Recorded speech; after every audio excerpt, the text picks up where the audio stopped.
ஐயா இன்ஸ்பெக்டர் ஐயா, என்ன பிரச்சனை? என் கிணற காணாங்க. கிணத்த காணாமா? வடிவேலோட கிணத்த காணோம் அப்படின்ற ஒரு காமெடி பார்த்துருப்போம்.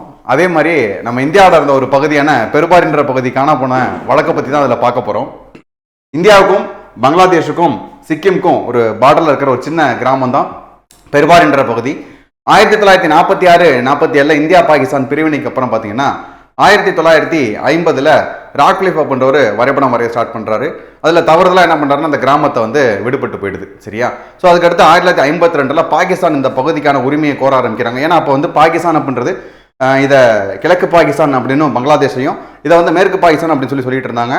அப்போது இந்த பகுதி வந்து பார்த்தீங்கன்னா இந்த பெருபாரின்றது பாகிஸ்தானுக்கு சொந்தம்னு சொல்லிட்டு கேட்டாங்க. அப்போது இங்கே இந்தியாவோட பிரதமராக இருந்த ஜவஹர்லால் நேருவும் பாகிஸ்தானோட பிரதமராக இருந்த செவரியஸ் நூன் அப்படின்றவரும் ரெண்டு பேரும் என்ன பண்ணுறாங்கன்னா 1958 நேரு நூன் அக்ரிமெண்ட் அப்படின்றத போடுறாங்க. அதை தொடர்ந்து என்ன பண்ணுறாங்க அப்படின்னா இங்கே இருந்த மக்கள் வலுவான எதிர்ப்பை கொடுக்குறாங்க. இந்தியாவில் இருக்கிற பகுதியை வேற ஒரு நாட்டுக்கு கொடுக்கக்கூடாது, அதுவும் பாகிஸ்தானுக்கு கொடுக்கக்கூடாது அப்படின்னு சொல்லிட்டு சுப்ரீம் கோர்ட்டில் கேஸ் ஃபைல் பண்ணுறாங்க. நிலைமை கொஞ்சம் இக்கடா போகுது.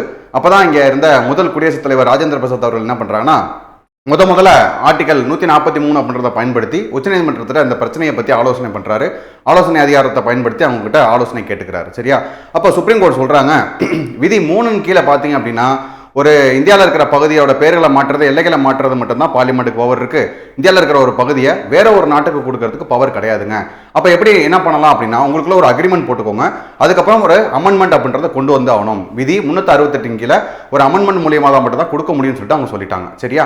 ஸோ அதை தொடர்ந்து 9வது சட்ட திருத்தம் பண்ணி 1960 பெருபாரி அப்படின்றது பார்த்தீங்க அப்படின்னா பாகிஸ்தானுக்கு கொடுக்கப்படுது. சரியா? ஸோ அப்போ இதுக்கும் இந்த முகவரிக்கும் என்ன சம்பந்தம்? ஏன் இந்த வழக்கு வந்து முகவரி தொடர்பான வழக்கு அப்படின்னு சொல்றாங்கன்னா இந்த உச்சநீதிமன்றம் ஆலோசனை சொல்லும் போது முகவுரையில் ஒரு வார்த்தை இருந்திருக்கும், சோவர்ஜினிட்டி, அதாவது இறையாண்மை அப்படின்னு சொல்லுவாங்க. சரியா? அப்போ இவங்க கேட்கும் போது இந்தியாவோட இறையாண்மை அதாவது சுப்ரீம் பவர் அப்படின்றது வேற ஒரு நாட்டுக்கு நம்மளோட பகுதியை கொடுக்கறதுல அந்த பவர் அடங்காதா அப்படின்னு சொல்லி கேட்பாங்க. அந்த பவர் உண்டு, இந்தியாவுக்கு அந்த மாதிரி சுப்ரீம் பவர் உண்டு. அதனால தான் இந்த முகவுரைன்றது இந்திய அரசியலமைப்போட ஒரு பார்ட்டா இருந்தால் தான் பிரச்சனை வரும். அதனால முகவுரை இந்திய அரசியலமைப்பின் பகுதி அல்லன்னு சொல்லி இந்த தீர்ப்பை கொடுத்துருப்பாங்க. ஆனால் வருங்காலங்களில் பார்த்தீங்கன்னா அடுத்தடுத்த கேஸில் இந்த தீர்ப்பு மாற்றி அமைக்கப்படும். சரியா? இது மாதிரி இன்ட்ரெஸ்டிங்கான கேஸ் பற்றின டீட்டெயில்ஸ் நீங்கள் தெரிஞ்சுக்கணும் அப்படின்னா கமெண்ட் பண்ணுங்கள். இந்த வீடியோ எப்படி இருந்தன்றதையும் நீங்கள் கமெண்ட் பண்ணி சொல்லுங்கள். தேங்க்யூ.